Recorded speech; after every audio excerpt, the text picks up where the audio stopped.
Ya, baik. Tadi saya sudah salam ya. Mungkin jadi ini di unmute tolong. Ya, silakan.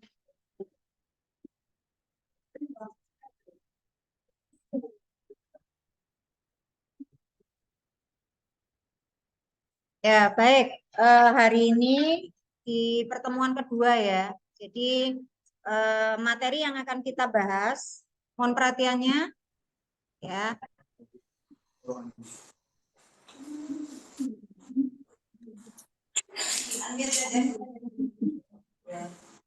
Oh. Wes gak ada, wes gak ada. Oke, jadi hari ini kita akan membahas tentang lingkungan bisnis. Ya, jadi saya akan langsung izin share screen.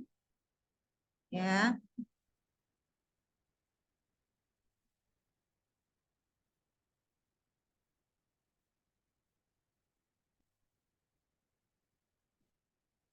Oke, apakah sudah terlihat?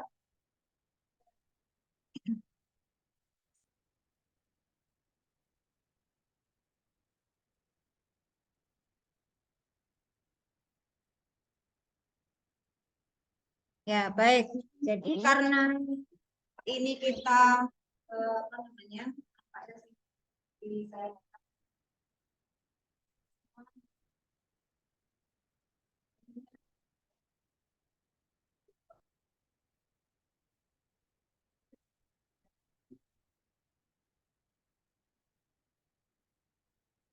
Oke. Nah, jadi tentang lingkungan bisnis di pertemuan pertama kemarin sudah saya berikan sedikit gambaran, gitu ya. Apa sih sebetulnya lingkungan bisnis di dalam bisnis internasional? Jadi garis besarnya adalah semua aspek, gitu ya, semua aspek di luar atau eksternal, gitu ya, di perusahaan, ya, yang berpengaruh terhadap pengelolaan bisnis. Nah, secara garis besar juga bahwa lingkungan bisnis itu sebenarnya ada dua sebenarnya, ya, ya ada internal, ada eksternal. Nah, hari ini yang kita bahas tuh yang eksternal, ya. Jadi yang di luar apa namanya perusahaan.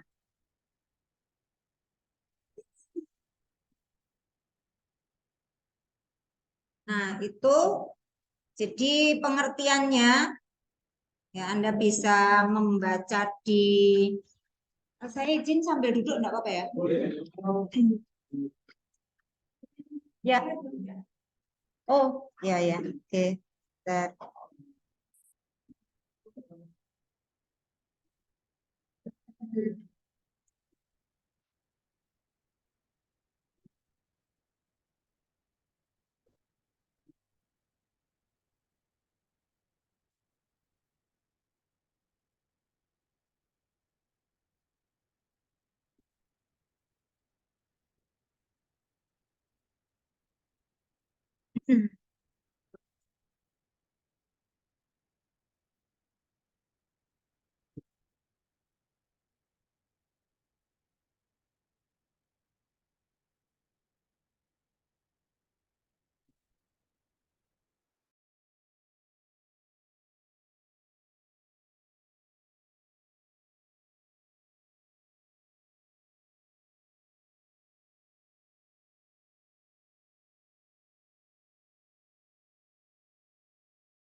Nah, kok tambah 3 kamot?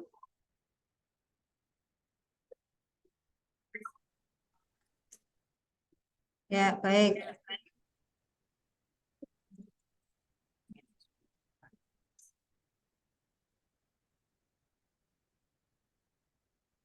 Ada yang belum di admit?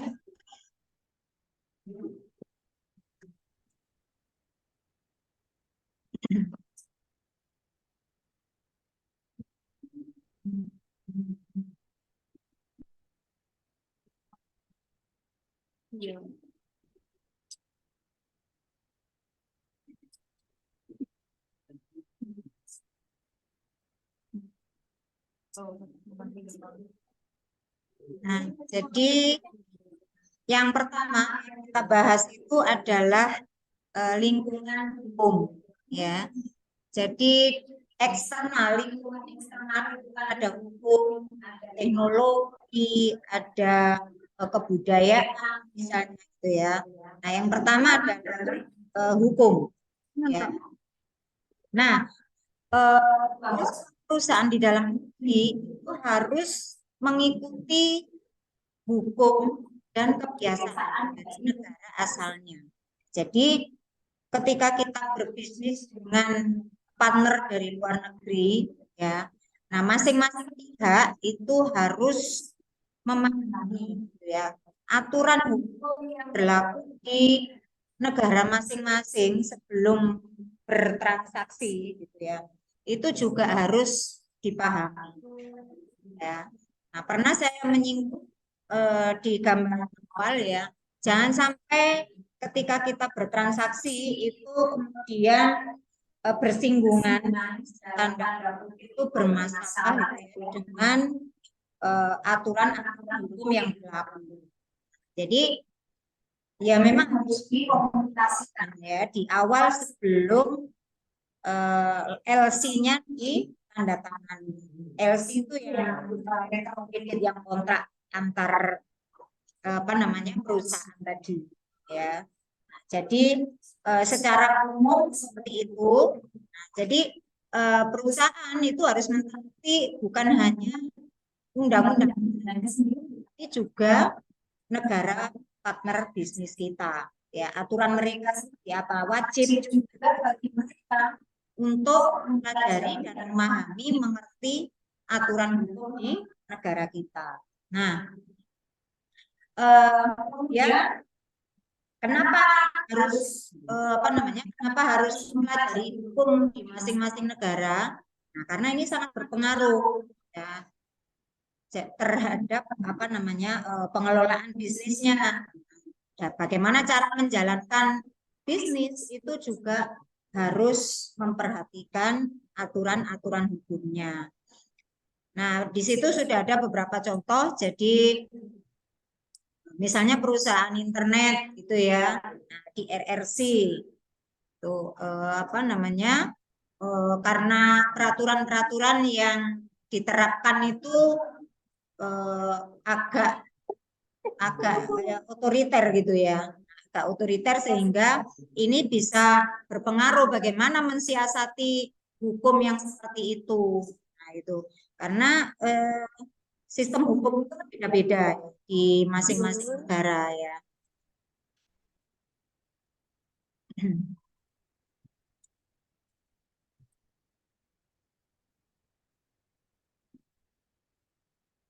Nah, ini masih banyak yang baru masuk ya, join Zoom. Nah, ini mungkin perlu kita sepakati ya. Untuk yang tidak bisa hadir di kelas itu, kita bisa admit mereka itu setelah menit keberapa. Ya. Ya, apakah nanti yang baru masuk jam 9:15 juga kita admit, kan gitu ya. Nah, sing teko ae wis jam 09.00 subuh ya kan, udah datang. Nah, apakah itu fair ya? Monggo. Ya, kita admit terakhir jam berapa mereka, ya. Sekarang jam 8.45. Oke. Nah, baik kita lanjut.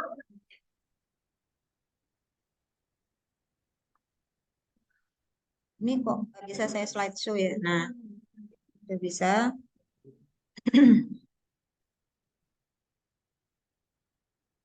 Nah, perbedaan sistem hukum. Jadi tadi saya sampaikan ada macam-macam ya. Masing-masing negara punya sistem hukumnya masing-masing. Nah, sistem hukum nasional beda-beda ya dengan alasan apa namanya masing-masing negara itu kan menentukan aturannya itu berdasarkan kebiasaan berlaku, adat istiadat itu juga berpengaruh terhadap aturan-aturan yang ditetapkan gitu ya. Belum lagi tentang sistem politiknya ya, agama itu semua berpengaruh.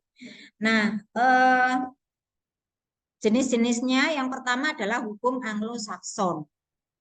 Jadi kalau hukum ini biasanya disebut common law ya, Anglo-Saxon common law, yaitu fondasi sistem hukum yang biasanya berlaku di Inggris ya dan negara-negara bekas jajahannya atau koloninya ya, misalnya Malaysia, Selandia Baru gitu ya, Australia ya.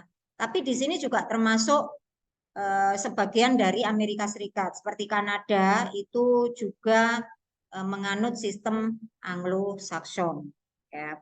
Nah, terus seperti apa sih sistem hukum ini gitu ya. Nah, Anglo-Saxon itu didasarkan pada kebijakan kumulatif ya. Kumulatif itu berarti semacam dari aturan-aturan misalnya di daerah itu kan ada satu wilayah itu kan mungkin bisa beda-beda. Nah, itu diambil satu kesimpulan gitu ya yang bisa menyamakan tujuan. Jadi dibuatlah semacam rekapannya seperti apa gitu ya dari macam-macam aturan yang ada. Nah, kemudian ini ditetapkan atau diputuskan oleh hakim ya. Nah, jadi itu yang berlaku di kemudian hari sampai ada peninjauan lagi gitu ya sistem hukumnya. Nah, berikutnya sistem hukum kontinental ya atau civil law. Kalau tadi itu common law. Ya. Jadi kalau civil law itu didasarkan pada suatu kodifikasi ya atau daftar lengkap tentang apa yang diperbolehkan dan apa yang tidak. Jadi salah satu perbedaan antara Anglo-Saxon dan hukum kontinental jelas yaitu dalam hal ini adalah peran hakim dan pengacara. Ya. Nah, nanti secara detail itu berbagai sistem hukum itu ada di buku yang yang kita pegang ini ya. Jadi lebih banyak dieksplor di sana. Terus berikutnya hukum agama. Ya, kalau hukum agama itu didasarkan pada ketentuan yang diciptakan secara resmi yang mengatur iman dan praktek suatu agama. Ya.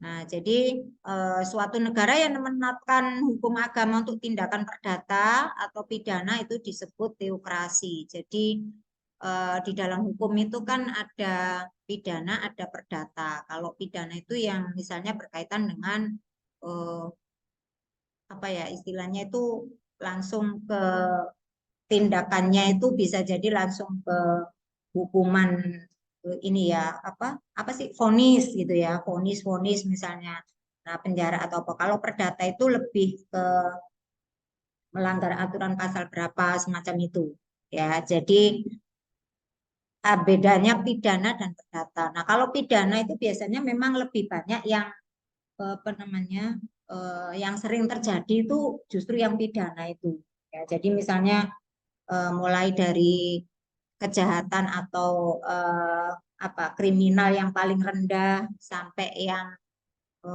apa namanya yang paling parah atau paling tinggi dampaknya itu biasanya ke pidana. Ya, jadi seperti itu. Nah, berikutnya hukum birokratis ya. Jadi sistem hukum di negara-negara komunis biasanya menggunakan apa demokratis ya. Dan kediktatoran sering digambarkan sebagai hukum birokratis. Jadi di negara-negara komunis itu banyak menganut sistem hukum ini ya.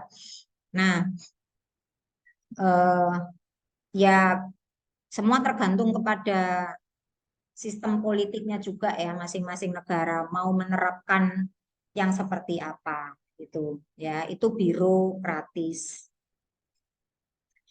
Nah, terus kemudian yang kedua adalah hukum yang berorientasi ke dalam negeri. Nah, jadi ini banyak apa namanya aturan-aturan yang berorientasi di dalam negeri masing-masing. Jadi hukum negara-negara tempat bisnis internasional itu dijalankan ya dengan peran utama untuk menciptakan peluang tersedianya bagi perusahaan. Jadi dalam hal ini pemerintah masing-masing negara itu apa namanya berperan untuk menciptakan kondusivitas gitu ya menciptakan suatu kondisi yang memungkinkan bisnis internasional bisa berjalan dengan baik karena kalau situasi suatu negara itu tidak kondusif maka nah ini transaksi luar negeri perdagangan internasional bisnis internasional itu juga tidak bisa berjalan dengan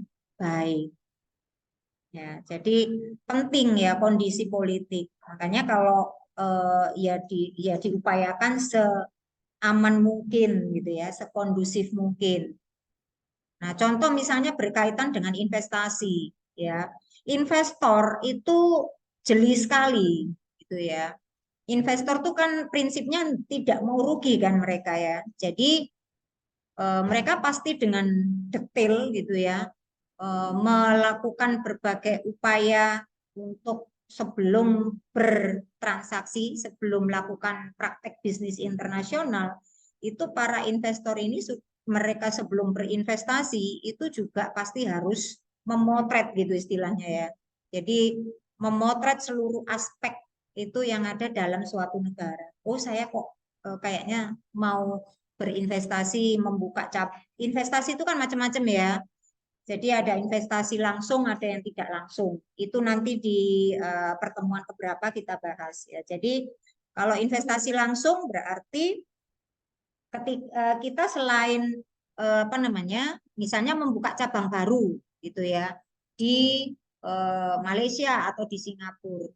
Nah, kita tidak hanya menanamkan modal, tapi juga kita terlibat di dalam pengelolaannya. Itu kalau investasi langsung, ya. Itu yang membedakan dengan investasi yang tidak langsung. Jadi kalau investasi tidak langsung, yang penting saya apa? Menanamkan modal saya, ya selesai. Nanti yang penting saya dapat misalnya dividen atau apa labanya gitu ya.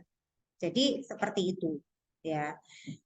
Nah, yang kedua adalah hukum itu mempengaruhi segala segi usaha. Ya, jadi misalnya bagaimana mengelola tenaga kerja.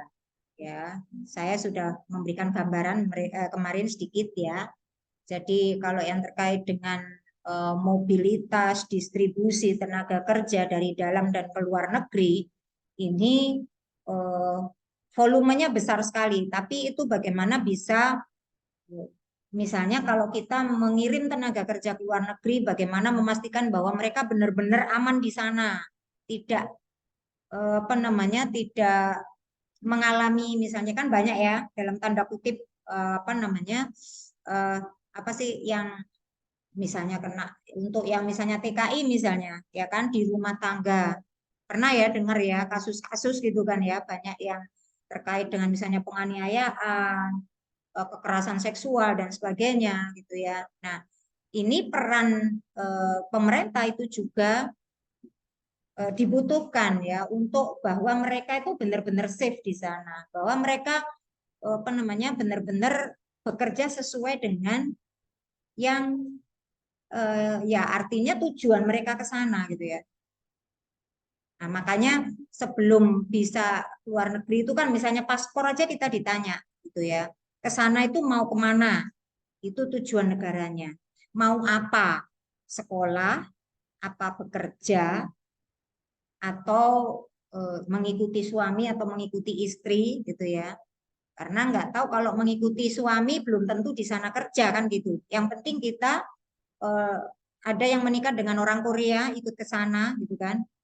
Jadi di paspor itu kan visanya itu beda-beda.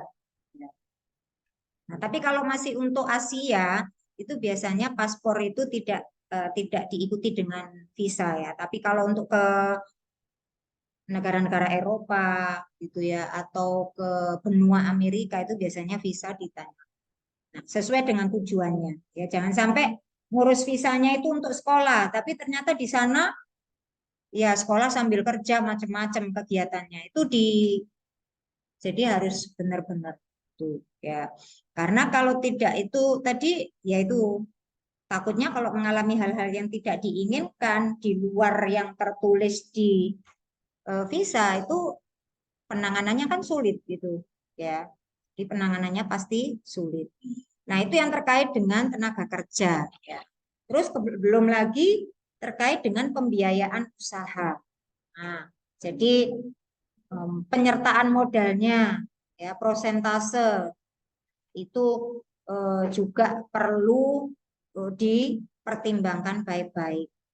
Ya, apakah 50-50%? Jadi masing-masing punya penyertaan modal yang sama, atau misalnya 30-70 berapa. Nah, itu semua harus jelas. Ya, sumber modalnya dari mana itu juga harus jelas. Ya. Nah, terus kemudian, nah, juga undang-undang yang terkait dengan perbankan, kredit. Ya, jadi itu semua harus ada aturannya. Ya. Karena kalau tidak diatur sedemikian rupa ya, dengan aturan yang tertulis berupa undang-undang, ini luar biasa nanti ininya ya, apa namanya, masalahnya gitu. Jadi ya itulah peran apa namanya, peran pemerintah gitu ya. Jadi membuat regulasinya istilahnya ya. Jadi membuat aturan-aturannya. Nah, nanti prakteknya itu ya para pebisnis tadi. Tapi mereka tetap ada pasti pemantauan, pengawasan gitu ya.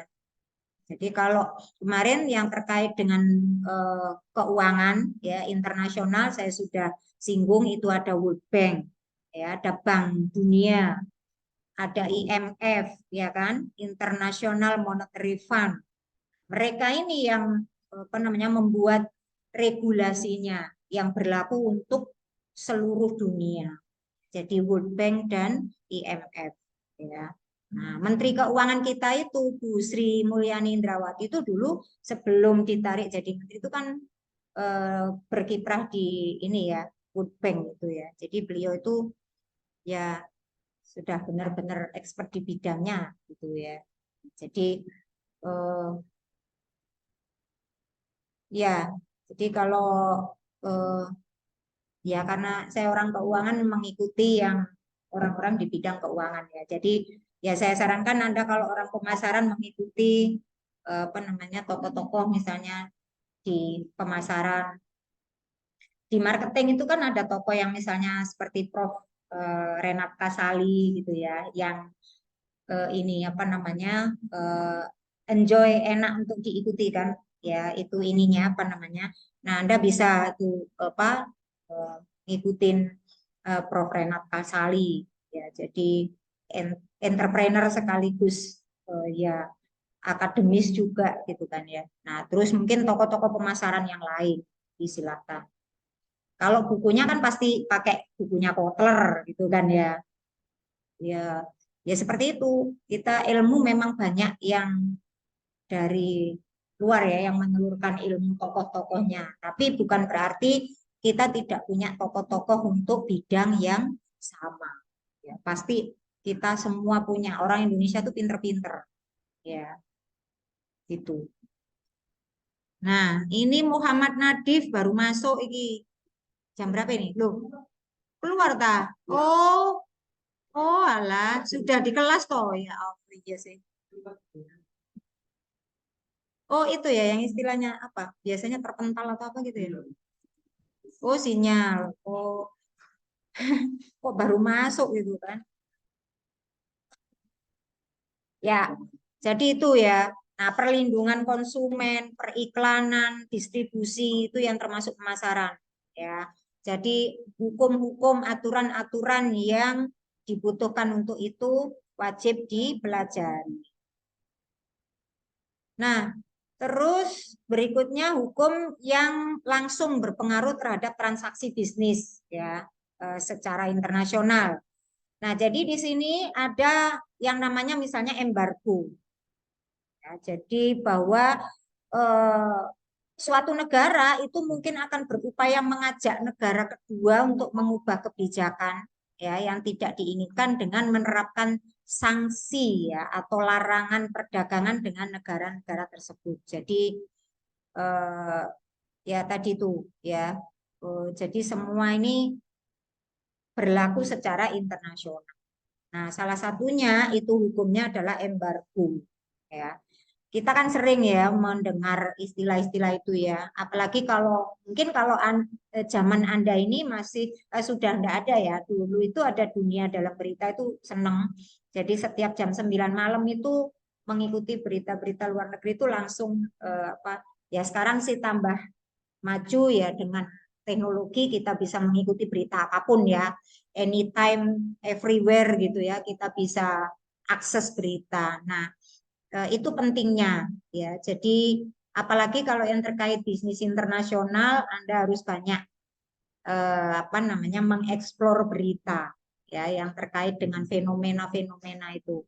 Karena bisa jadi fenomena-fenomena yang kalau sekarang itu biasanya disebut viral dan sebagainya. Itu biasanya kadang apa namanya yang relevan dengan materi ya tentu saja itu bisa jadi menjadi bahan ujian gitu ya. Jadi eh, seperti yang saya sampaikan di awal juga bahwa sumber belajar bisa dari mana saja ya.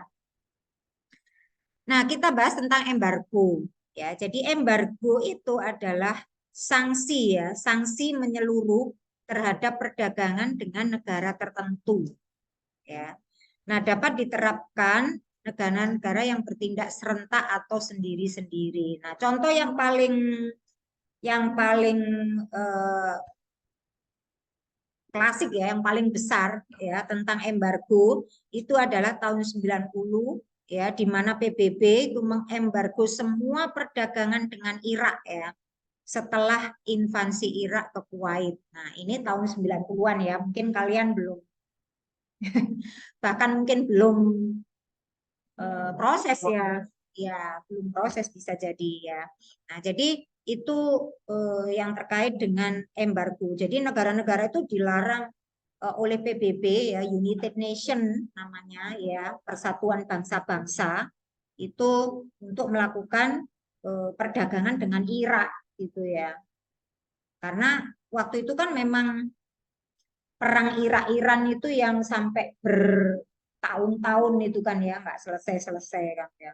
Jadi dengan invasi Irak ke Kuwait itu akhirnya PBB itu melarang negara-negara untuk melakukan perdagangan dengan Irak. Ya.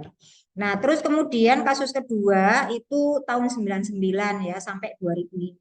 Jadi ini yang kasus-kasus klasik. Nah, silakan dicari contoh-contoh kasus-kasus klasik yang bukan klasik, kasus-kasus embargo untuk era-era sekarang ya. Adakah embargo gitu ya era sekarang ya. Nah, di mana tahun 99 sampai 2005 itu Amerika Serikat itu bahkan mengembargo kita ya, Indonesia ya. Dalam hal pengadaan senjata militer akibat pelanggaran HAM yang dilakukan ABRI di Timur Timur. Itu era yang lalu ya. Nah, jadi apa namanya? Silakan dicari contoh-contoh lainnya ya. Berikutnya, nah, hukum yang ditujukan ke perusahaan-perusahaan ya, di mana perusahaan-perusahaan asing ya. Nah, seiring dengan pemerintah ya sayap kiri gitu ya memperoleh kekuasaan, mereka memilih untuk memindahkan kepemilikan sumber daya sektor swasta. Ya, jadi ke pemerintah. Jadi suatu proses yang dikenal dengan nama nasionalisasi. Nah, itu nasionalisasi itu dari swasta ke pemerintah. Nah, kalau dari perusahaan pemerintah ke swasta disebut apa? Ada yang tahu? Ada yang tahu tidak? Kan ada ya perusahaan yang tadinya misalnya BUMN gitu ya, milik pemerintah, badan usaha milik ya. Nah, itu kalau diswastakan itu namanya apa? Apa? Nggak dengar Bu Rini apa? Apa tadi? Siapa yang jawab? Hah? Itu kalau PT itu kan jenis-jenis badan usaha ya. Nah, UD sama dengan PT ya, tapi tingkatannya beda ya. Nah, istilahnya itu adalah apa namanya? Privatisasi. Pernah dengar ya? Oh, belum. Iya, baru sekarang ya dengar ya. Ya, jadi itu privatisasi. Jadi kalau misalnya ada perusahaan yang diprivatisasi, nah berarti tadinya itu BUMN atau milik pemerintah, kemudian diserahkan ke swasta misalnya. Nah itu istilahnya privatisasi. Kalau kebalikannya tadi itu nasionalisasi. Ayo, contohnya apa? Yang kemarin yang paling eh, viral, bukan viral ya. Waktu itu masih belum istilah viral-viral gitu ya. Nah, kalau Freeport itu termasuk privatisasi apa enggak?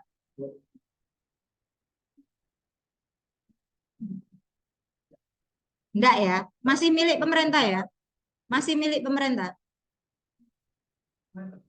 Loh lah ya saya tanya, ayo. Nah ya itu apa namanya kepemilikan modalnya kan ya. Nah, tapi statusnya gimana?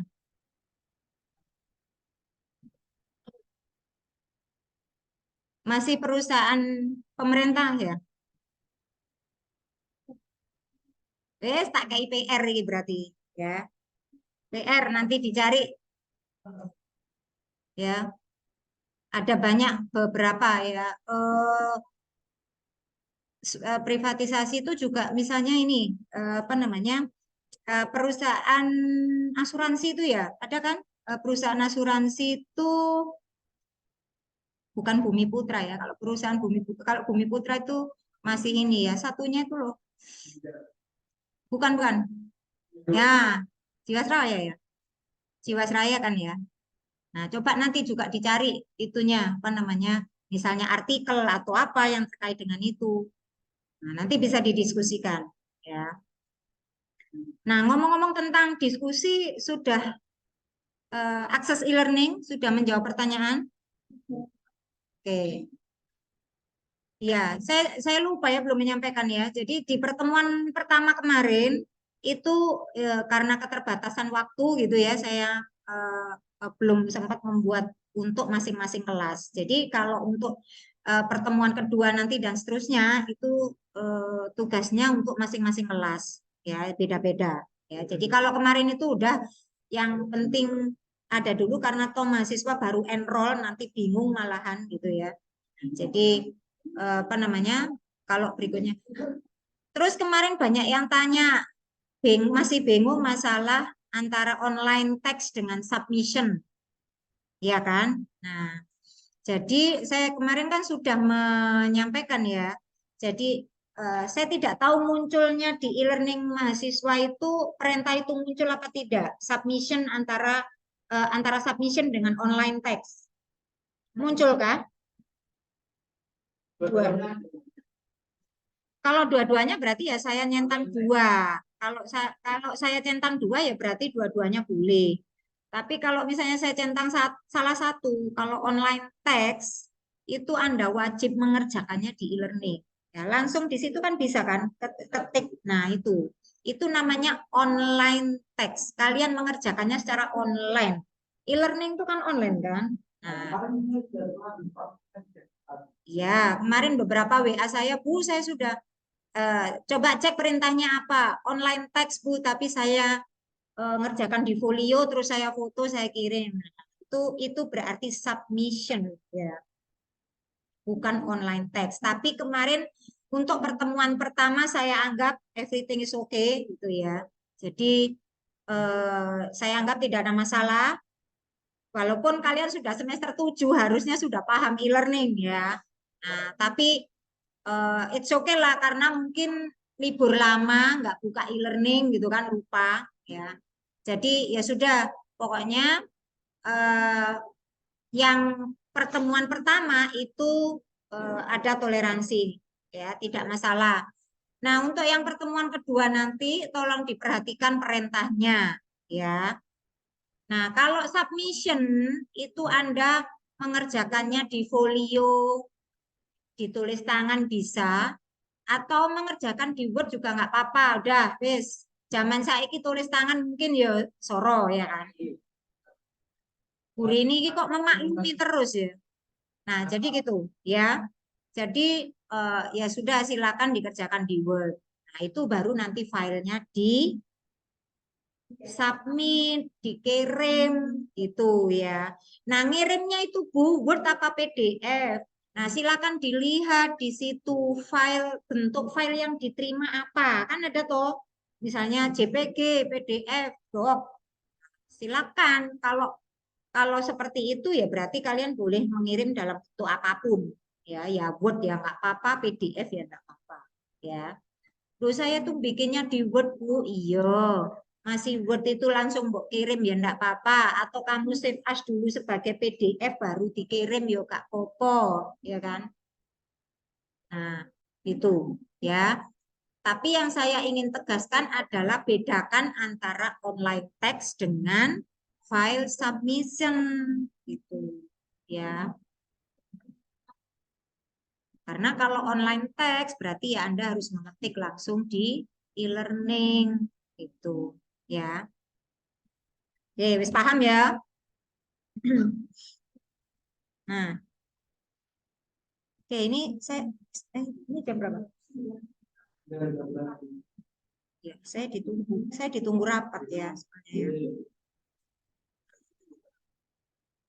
Ya, baik. Jadi seperti yang sudah kita sampaikan di awal, jadi silakan ini nanti apa namanya karena ada kegiatan ya di universitas, jadi mohon izin tidak bisa menyelesaikan kuliah ini ya, saya sampai selesai itu. Lah nanti penjelasannya tetap bisa mungkin nanti saya akan buat video untuk menjelaskan ini atau kalian bisa nanti kan ini saya share ya recordnya. Jadi dari PPT yang sudah Anda dapatkan nanti itu silakan nanti di pelajari, kalau ada pertanyaan bisa didiskusikan minggu depan, ya.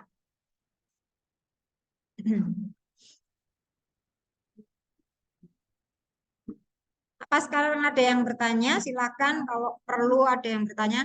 Nah, tetap nanti silakan dicari tadi ya, dasarnya juga harus jelas gitu ya tentang beberapa perusahaan yang misalnya diprivatisasi ya. Jadi misalnya maksudnya dasarnya harus jelas itu artikelnya harus jelas sumbernya ya. Bu Rini sudah pernah menyampaikan itu. Ya, baik, ini saya stop share ya, stop share ya.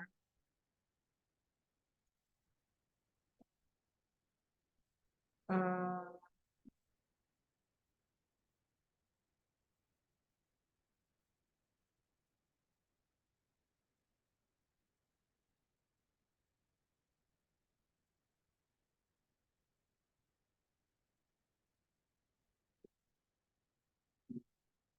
oke.